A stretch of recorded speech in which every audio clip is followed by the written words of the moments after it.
Muhyiddin rayu Mahkamah Rayuan kembalikan keputusan DAA. Fadli Syari respek penghargaan kepada Perdana Menteri satukan keluarga Nadir. Rafidah mahu ahli politik henti tabur pasir dalam periuk nasi orang. Raini gesa kerajaan ambil tindakan terhadap Hezri Yassin. Suspek kes tembak di KLIA minta 7 peguam wakil dirinya. Air di Langkawi semakin teruk, penduduk luar rasa kecewa.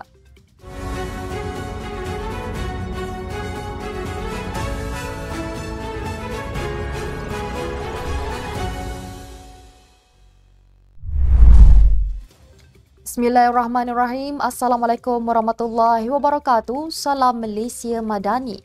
Bersama saya Mirakilah dalam Netstep News edisi tengah hari 16 April 2024 bersamaan 7 Syawal 1445 Hijrah. Sebelum itu jangan lupa untuk subscribe YouTube Netstep TV dan follow Facebook Netstep Malaysia.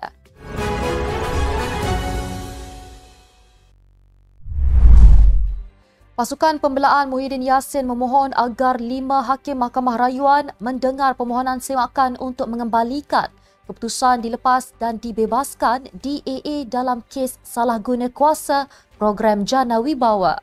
Guam Muhyiddin diberitahu mahkamah untuk menulis surat kepada Presiden Mahkamah Rayuan Abang Iskandar Abang Hashim untuk mempertimbangkan permohonan itu. Mahkamah menetapkan 9 Julai ini untuk mendengar permohonan semakan itu dan disahkan oleh Peguam Muhyiddin Chetan Jetwani. Pada 28 Februari lalu, Mahkamah Rayuan membatalkan keputusan DAA terhadap Muhyiddin yang dibuat Mahkamah Tinggi dan mengembalikan 4 pertuduhan salah guna kuasa ke atasnya. Panel 3 hakim yang dipengerusikan Hadariah Said Ali sebulat suara membatalkan keputusan Mahkamah Tinggi Kuala Lumpur pada 15 Ogos tahun lepas yang membenarkan bekas Perdana Menteri itu untuk mencabar pertuduhan berkenaan atas alasan ia tidak jelas dan cacat. Pada 15 Ogos tersebut, Hakim Mahkamah Tinggi Muhammad Jamil Hussein memutuskan pertuduhan salah guna kuasa terhadap Muhyiddin adalah cacat dan tidak selaras dengan Kanun Tata Cara Jenayah. Beliau berkata pertuduhan itu tidak mendedahkan butir-butir yang mencukupi mengenai dakwaan kesalahan di bawah Akta SPRM 2009. Muhyiddin masih menghadapi 3 pertuduhan berkaitan penggubahan wang haram yang belum selesai di Mahkamah Session Kuala Lumpur. Ketua Penerangan PAS Ahmad Fadli Syari menyatakan penghargaan atas usaha yang dilakukan oleh Perdana Menteri yang membolehkan Muhammad Nadir disatukan semula dengan keluarganya selepas berpisah selama 6 bulan. Ahli Parlimen Pasir Mas itu berkata hubungan baik Datuk Seri Anwar dengan Mesir membolehkan keluarga Muhammad Nadir dibawa keluar dari wilayah yang teruk diserang Israel dengan selamat. Melalui kenyataannya, beliau mengucapkan terima kasih atas kesungguhan dan usaha Perdana Menteri memastikan keluarga saudara Nadir An-Nuri disatukan semula. Tentu sekali ia memerlukan kepada perbincangan dan hubungan baik dengan Mesir khususnya bagi memastikan misi ini berjaya. Jelas beliau, tentunya misi penyatuan ini adalah hadiah Hari Raya yang paling berharga untuk saudara Nadir dan keluarga. Muhammad Nadir semalam mendedahkan Datuk Seri Anwar merupakan watak utama dalam misi gila membawa keluarganya keluar dari Gaza. Rafidah Aziz, bekas Menteri Perdagangan Antarabangsa dan Industri, berkata Malaysia akan mundur jika kerajaan tidak melakukan apa-apa tindakan konkret dilakukan untuk membendung isu-isu perpecahan yang diwujudkan dan diburukkan lagi atas tujuan politik peribadi. Kata Rafidah, kegagalan pihak berkuasa bertindak juga akan memberikan gambaran seolah-olah pemimpin Malaysia lemah dan boleh diugut. Sekiranya tidak dibendung, Rafidah meramalkan Malaysia akan dilihat sebagai sebuah negara tanpa kemudi dipengaruhi oleh Napoleon kecil yang berfikiran sempit yang memberi gambaran bahawa mereka seolah-olah menguasai pemimpin dalam kerajaan campuran. Menurut beliau, isu perpecahan ini seperti menabur pasir ke dalam periuk nasi orang lain. Dari semasa ke semasa, didorong oleh ego yang melambung tinggi dan terang-terangan mendabik dada menunjukkan kuasa. Beliau juga berkata tidak dinafikan sebahagian besar rakyat Malaysia berhasrat serta berusaha untuk hidup dalam persekitaran yang aman, muhibah dan harmoni.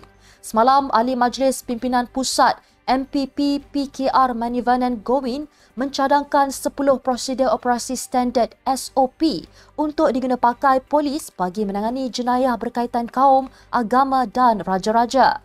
Dia juga berkata polis perlu memerlukan siasatan walaupun tiada laporan polis. Wanita UMNO menggesa kerajaan dan pihak berkuasa untuk mengambil tindakan terhadap hantaran pemilik akaun Facebook bernama Hezri Yassin dipercayai seorang pemimpin muda sebuah parti politik kerana memuat naik hantaran berunsur fitnah dan menghina institusi diraja. Ketuanya, Datuk Dr. Noraini Ahmad berkata, pihaknya kesal dengan hantaran yang memperlekehkan institusi raja-raja dan kesucian agama Islam di negara ini. Kata beliau, kenyataan yang dibuat itu jelas bertentangan dengan prinsip rukun negara dan mampu menjejaskan keharmonian rakyat Malaysia yang berbilang agama dan bangsa. Justru beliau dalam satu kenyataan mewakili wanita UMNO Malaysia menggesa kerajaan dan pihak berkuasa mengambil tindakan tegas terhadap individu tersebut supaya kenyataan tidak menghormati institusi raja-raja ini tidak menjadi budaya di negara ini. Untuk rekod, Ketua Polis Daerah Sri Alam Superintendent Muhammad Suhaimi Ishak ketika dihubungi mengesahkan menerima laporan berkenaan. Beliau berkata kes tersebut disiasat mengikut Seksyen 4-1 Akta Hasutan 1948 serta Seksyen 233 Akta Komunikasi dan Multimedia. Hafizul Hawari, suspek yang melepaskan tembakan di Balai Ketibaan Lapangan Terbang Antarabangsa Kuala Lumpur KLIA Terminal 1 awal pagi kemarin sempat ke hospital swasta untuk mengambil laporan perubatan sebelum ditahan. Pengarah Jabatan Siasatan Jenayah Bukit Aman, Datuk Seri Muhammad Syuhaili Muhammad Zain, bagaimanapun berkata suspek ditahan sebaik keluar daripada hospital Pakar Perdana jam 3 petang semalam. Muhammad Syuhaili berkata Hafizul bergerak ke Kelantan secara solo selepas kejadian tembakan tanpa dibantu mana-mana pihak dan berjumpa sesiapa.